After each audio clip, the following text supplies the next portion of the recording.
porque ya está con nosotros nuestro invitado. Le damos la bienvenida al congresista Ilish López. Él representa a la región Junín y es parte de la bancada de Acción Popular. ¿Cómo está, congresista? Buenos días. Gracias por estar en el programa. Muchas gracias. Me gustaría que me haga un resumen de esas 24 horas en donde pasó todo. Renuncias, cambios, primero cambios, miedo a la censura, creo yo. Después se dieron cuenta que igual iban a censurar. Un cambio total, renuncia total, un alboroto total, pero nos dejaron al país totalmente en crisis por horas. Bueno, en primer lugar, buenos días. En segundo lugar, yo considero que ha sido una pésima estrategia, una jugarreta con la finalidad de salvar de repente al ministro o al exministro, al premier Adrián Sen. Sin embargo, no se tiene la lectura de parte del Ejecutivo adecuada, porque cuando se censura a un ministro, a un premier, a un primer ministro, lo que se le está diciendo al Ejecutivo es que no está funcionando el gabinete como tal, sí, ¿no? Como tal. Entonces, primero estos tres cambios, entre ellos el Ministerio de Economía, donde se cambió al exministro Salardi, hace que se generen dudas sobre el desarrollo adecuado de la gestión en el Ejecutivo. En segundo lugar, el ministro Pérez Reyes, que ha sido cuestionado por el tema de los aeropuertos en Jauja, en Jaén, el aeropuerto Jorge Chávez, entre otros sectores, entra como ministro de Economía. Yo considero tiene que haber una evaluación más precisa sobre este tema. El Ministerio de Transporte es un ministerio tan importante, nuevamente le dan la responsabilidad a un aliado de ellos que es de Alianza para el Progreso. Yo creo que Alianza para el Progreso debería definirse y creo que se vería mejor por transparencia de decir que es el partido de gobierno, ¿no? Totalmente. Que es el partido de gobierno, porque eso es lo que es. Y cuando se sinceran las cosas, por lo menos no se genera una opinión, ¿no?, en contra de parte de la población respecto a que las cosas se tengan que decir con la verdad, ¿no? Entonces, al fin y al cabo, ese tema. Y bueno, yo conozco al ministro Arana. En las pocas oportunidades que hemos visto a través del Ministerio de Justicia la representación a determinados distritos, alcaldes distritales, se ha hecho una coordinación adecuada. Vamos a ver hay cuestionamientos sobre la fuga de algunos presos. Seguramente, y siempre van a haber cuestionamientos en política. También que habría estado involucrado en el caso de los cuellos blancos. Sí, y todo eso, el tema es que vamos a escucharlos ahora. Nosotros desde el Partido de Acción Popular y desde la bancada hemos mandado un documento en conjunto manifestando que ha sido errática la decisión de la presidenta, ¿no? Entonces, eso para nosotros es claro y concreto.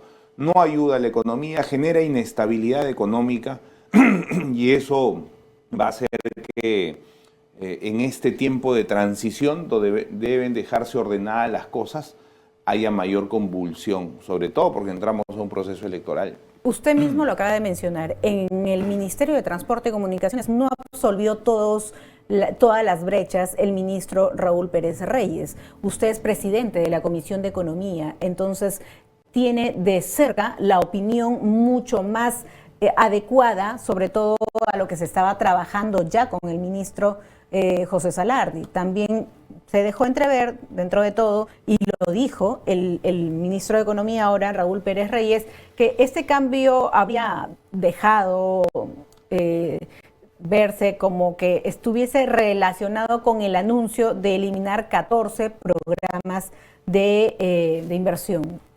Mire, frente a ese anuncio, yo creo que ese anuncio fue lo que le costó el cargo al ministro Salardi. Yo ya lo había convocado justo para el día de mañana para que pueda hablar sobre este tema en la Comisión de Economía.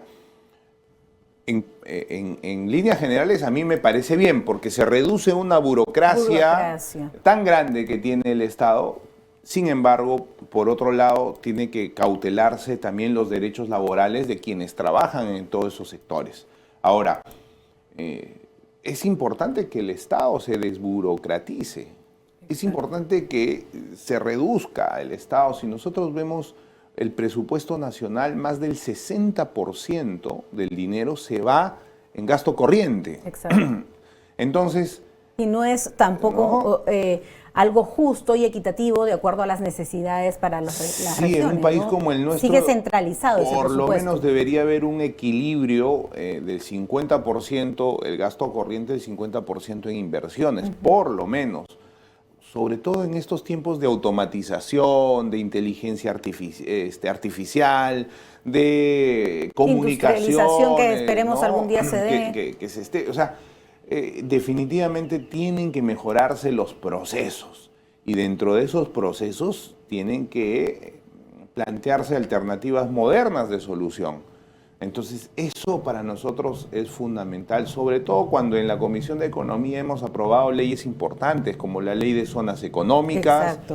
Estamos desburocratizando. Y me interesa mucho tocar ese tema de las zonas económicas, pero que quiero terminar. ¿Usted cree que el ministro ahora de Economía, Raúl Pérez Reyes, está a la altura para poder sacar adelante los proyectos que ustedes ya tienen encaminados o para hacerle frente a una cartera tan importante? Porque la cartera ministerial de Economía es muy importante, congresista. Mire, yo no me voy a pronunciar si está a la altura o no, eso lo va a determinar el proceso, la acción en sí.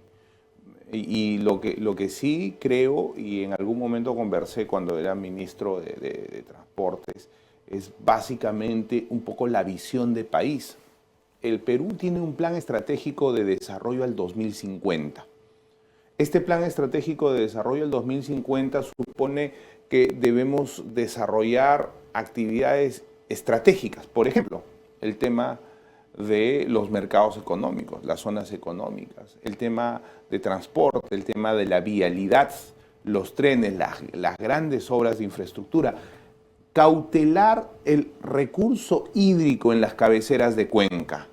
Mire, en el mundo la megatendencia mundial va a ser que el agua sea el detonante para los conflictos sociales y las guerras que se van a dar en el futuro. El agua, en la actualidad, en Sudán, Egipto y Etiopía, por las aguas del río Nilo, ya están habiendo una serie de conflictos que pueden llegar a los conflictos bélicos. Entonces, si nosotros sabemos que de acá al 2050 va a escasear el agua va a ser escasa, como lo es ahora, entonces, ¿a dónde tendrían que apuntar nuestras políticas de largo plazo?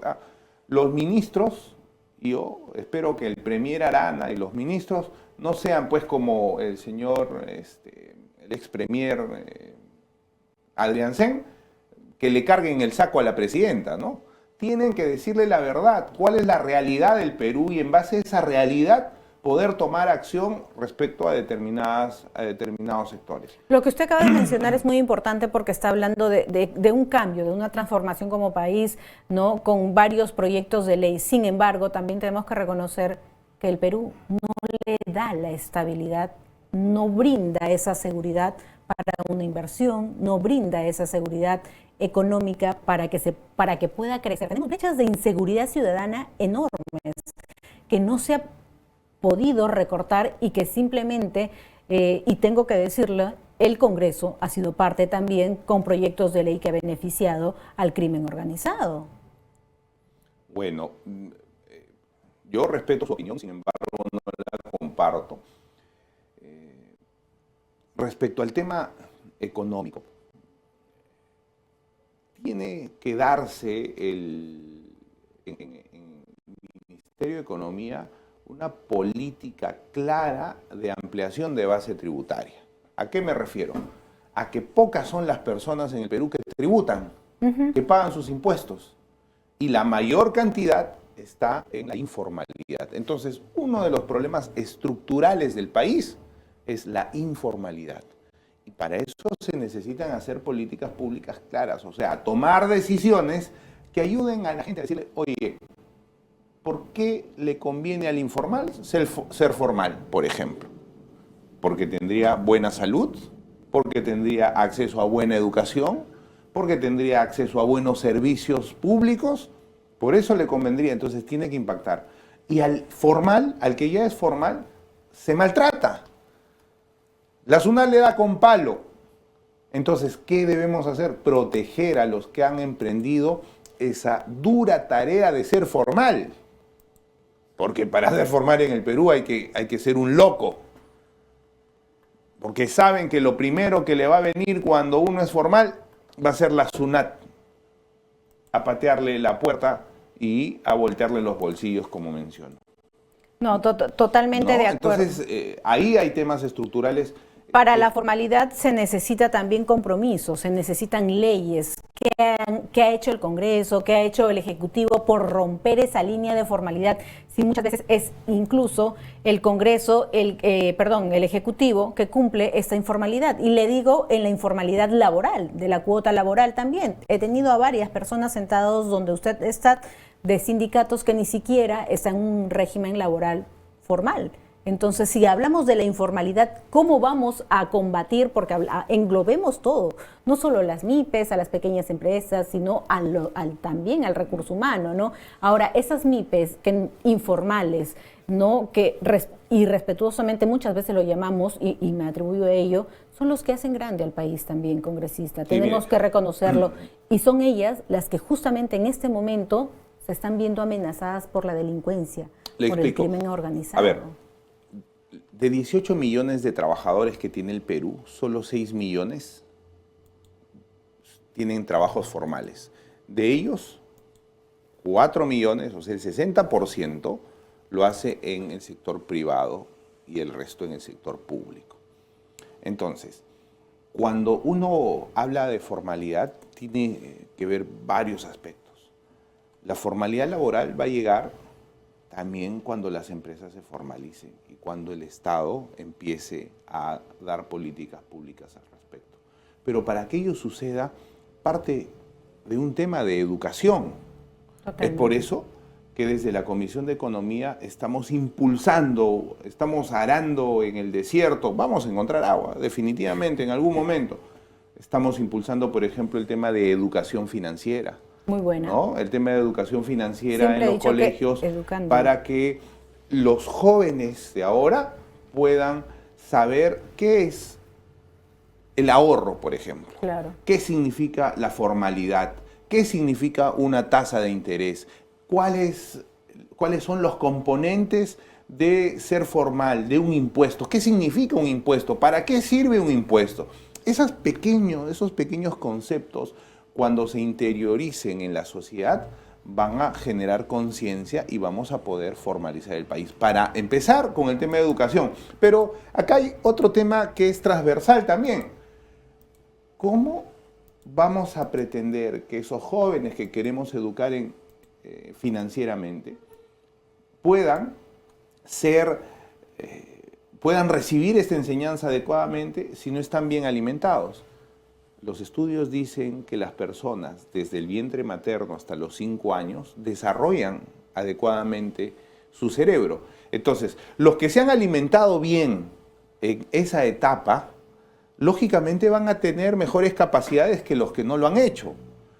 Y eso tiene que preocuparse el Estado también. Y dentro de ese proceso de alimentación, mucho tiene que ver el agua. Y volvemos nuevamente, se da cuenta, a exigir que se deba garantizar el recurso hídrico para consumo humano en primer lugar, para la agricultura y también lógicamente para la industria. Exacto. Entonces hay varios puntos que se tienen que dar.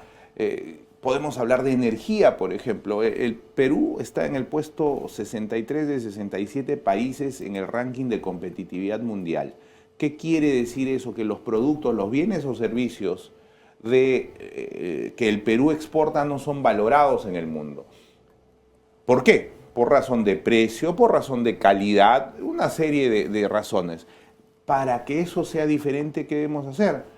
Para el precio, mejorar la competitividad. O sea, que la energía sea más barata. En un país donde la cordillera de los Andes cruza por el medio de su geografía, teniendo tantos ríos que generan energía eléctrica, debe ser el Perú el país que exporte energía al Brasil, a Ecuador, a otros lugares. De acuerdo con usted. Y eso va a generar competitividad en los costos en general. Yo estoy de acuerdo con todo lo que usted acaba de mencionar, porque está hablando de un país que merecemos todos los peruanos, pero hay que basarnos en la realidad y en el momento también, congresista. Lamentablemente, bueno, me gustaría más adelante hacerle una pregunta, pero le dejo abierta. Me gustaría saber la opinión que usted tiene sobre, en algún momento manifestó que las AFP deberían desaparecer, pero me gustaría hablar ese y otros temas, regresar un poquito al momento. Estamos en una ola delincuencial y todos los proyectos que usted nos está mencionando, lamentablemente no se va a poder quizá ejecutar. No tenemos liderazgo, no tenemos gobernabilidad, no tenemos políticas que verdaderamente cumplan el rol para avanzar como país. Y usted me decía que no estaba de acuerdo justamente con el comentario de los proyectos de ley o de las leyes que habían aprobado el Congreso. Hemos tenido recientemente 13 personas vilmente asesinadas en Patás. La minería ilegal, las actividades ilícitas, el narcotráfico, está trayendo muchísima desgracia. El crimen organizado está a la luz del día. Y ustedes deben quizá hacer un mea culpa por los 4 meses de la detención en casos de no fragancia que se tuvieron paralizados y que sumaron también a esta ola delincuencial. Han sacado proyectos muy importantes, como por ejemplo la ley 31989, que fortalece de cierta manera a las mineras informales. Esta ley impide la incautación de materiales usados en la minería ilegal, explosivos, armas y otros más. Entonces, estamos hablando primero de solucionar un país para luego ir con las políticas que usted está mencionando, los proyectos que usted está mencionando, que son maravillosos, de existir un país estable, un país con estabilidad, con gobernabilidad. Le explico un poquito el tema de Patás. Miren, en el mundo la onza de oro está a $3.420. Un precio histórico al respecto.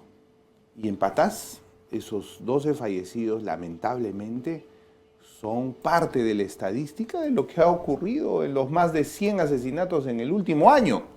O sea, el problema, más allá del tema de la seguridad, respecto al tema de la minería, es que el Perú tiene grandes extensiones de concesiones mineras, que en Patás manejan 3 grandes grupos de mineras. Y hay una gran cantidad de entre mineras artesanales, mineras informales, que también explotan. ¿Dónde? En las concesiones, en el espacio geográfico que están concesionados por estas 3 grandes empresas. ¿Qué le conviene al país? Le conviene que se exploten todo el territorio que está concesionado. ¿Pero cuánto se explota? El 3%. ¿Y por qué le conviene al país eso? Le conviene porque va a sacar regalías, va a saber de dónde vienen esos minerales. Entonces, acá tiene que haber una decisión clarísima del Ejecutivo respecto a la explotación de recursos minerales. ¿Qué tienen que hacer? Primero, destrabar a través del Ministerio de Energía y Minas las solicitudes para explotar otros frentes de esas concesiones. Tenemos esta mesa acá y solo se explota la esquinita de la mesa. Pero para que ingresen a determinados sectores se tiene que dar formalidad. Ahí también está la formalidad. Respecto al uso de explosivos, por ejemplo. Pero antes, respecto a los mineros informales, primero, formalizarlos. Respecto a los mineros artesanales, ellos son como micro y pequeños empresarios de minería. ¿Qué tenemos que hacer? Tenemos que ayudar a que sean grandes empresarios. También, ¿para qué? Para que haya mayor competencia en el mercado y para que puedan desarrollarse y también pagar impuestos. Entonces, ¿de quién depende eso? Depende de una política clara respecto al tema de minería. La tenemos en el papel, pero en la práctica la burocracia hace que, por ejemplo, a los distintos frentes que tienen que aperturarse en todas esas concesiones, algo pasa y se demoran 2, 3, 4, 5 años. ¿Usted cree que es la burocracia o es una protección de distintos políticos que protegen de cierta manera la minería informal y legal? Porque no estamos hablando solamente de lo que le conviene al Perú, del crecimiento, estamos hablando de vidas que se están perdiendo y de todo esto. Si y para terminar mi comentario, el general de la Policía Nacional del Perú, Víctor Sanabria, que fue jefe de la policía en Arequipa, también tiene algunas investigaciones por haber sido parte de enfrentamientos de la minera formal y de la minera ilegal. Entonces, ¿de qué estamos hablando? Estamos hablando que estamos viendo el problema que se ha suscitado, ¿no? Ahora, porque es un hecho que ha sido mediático, pero no estamos viendo el problema de fondo. Y el problema de fondo, considero yo, para solucionar este tema, es que básicamente se resuelve el tema estructural. O sea, que de esas grandes extensiones de concesiones puedan ser explotadas adecuadamente y puedan ser controladas. Mire, antes de ayer, el día martes, hemos aprobado en la Comisión de Economía el dictamen justamente para darle a la SUNAT el control desde la importación o desde la fabricación hasta la disposición final de insumos para la minería, Entonces, ¿qué quiere decir eso? Por las carreteras que pasan está la SUNAT, pero no tiene el elemento legal, el dispositivo legal, por ejemplo, para incautar. Hasta el momento, todos los insumos químicos no iban rotulados, por ejemplo. Nosotros en la Comisión de Economía hemos hecho que esos insumos se ordenen y una serie de medidas en casi 30 artículos que van a fortalecer también. Entonces, no se trata de una sola solución, de poner policías, ellos se encargan de luchar contra la criminalidad. ¿Pero qué genera la criminalidad? ¿Por qué hay criminales en esa zona? Básicamente por el interés del oro. Y si eso no está ordenado desde las bases, desde la explotación adecuada, lógicamente va a generarse un desorden que está produciendo estos males de la sociedad. Entonces, acá debemos claramente poner un tema estructural de solución. Usted dijo hace un momento sincerarse, ¿no? Sincerarse desde alguna bancada y decir que es parte del gobierno. Y nosotros también exigimos, como peruanos, más allá de periodistas, que se sincere el Congreso y que se sincere con las políticas que estamos viendo, porque no hemos visto una reacción adversa a todo lo que está sucediendo en la minería y en todo el problema de la delincuencia, del crimen organizado y sobre todo de las muertes y ejecuciones extrajudiciales, que en su región, en Pichanaki, un jovencito de 15 años falleció. Y eso son cosas que todavía quedan pendientes. Me gustaría que me conceda otra entrevista. Me dice que estoy con el tiempo, mi producción, porque me encantaría hablar de la AFP, que usted mantiene esa posición, me imagino, de que no deberían existir, y sobre todo las zonas económicas, que ese fue el motivo por el cual lo invité el día de hoy a la entrevista, pero se nos acabó el tiempo. Sí, ojalá que me brevemente, en 30 dar otra segundos, entrevista. sobre el tema de las AFPs. Hay que ver que el Perú de acá a 15 años va a perder su tercio de bono demográfico. ¿Qué quiere decir eso? Que vamos a ser una sociedad de adultos mayores. En España, en estos momentos, han aprobado una ley que beneficia a los migrantes. ¿Por qué? Porque la mayor cantidad de su población es anciana y esa población necesita sus pensiones.